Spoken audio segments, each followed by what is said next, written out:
We had to carry all our water, so we had 6 or 8 canteens at least, you know, but then you'd fill them out of the stream, and you were supposed to put purification tablets in them, and we never did because we wanted to get sick so we could get out of the field.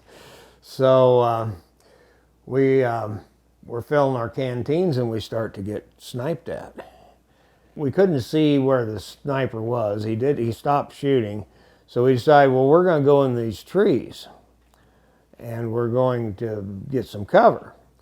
So Corcoran's walking point, and then there's another guy behind him we called the slack man. You had the point man, the slack man, and I was right behind him. And there's a flash of black, and Corcoran fires his M16, and whoever was running falls to the ground, and it was a little girl.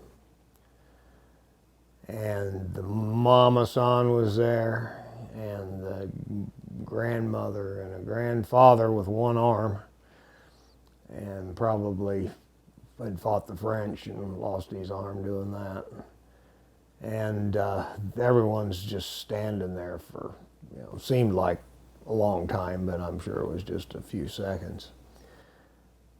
And then everything starts going. The mother's cussing and crying and wailing, and we didn't know what to do, and we just shot their kid, and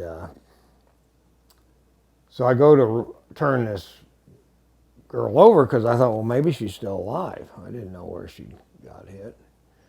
She had gotten the bullet right through the back of her head, and it entirely blew her face completely gone. There was nothing there but this grisly mass of tissue and brains and blood. And, I was expecting to see a cute little girl when I turned her over, and I'm seeing this stuff.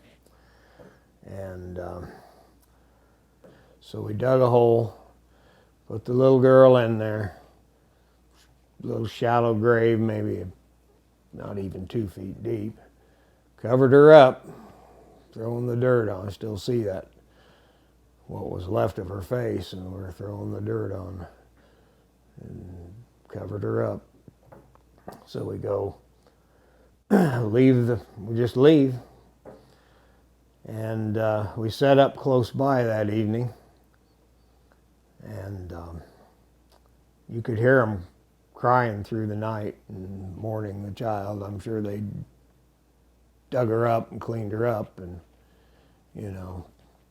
gave her a decent burial. And we were all pretty much in shock from it. I'd never seen it. That was my first casualty. And these other guys had seen a lot, but they were all shook up from it too. So we sat around and pass a joint and don't say much.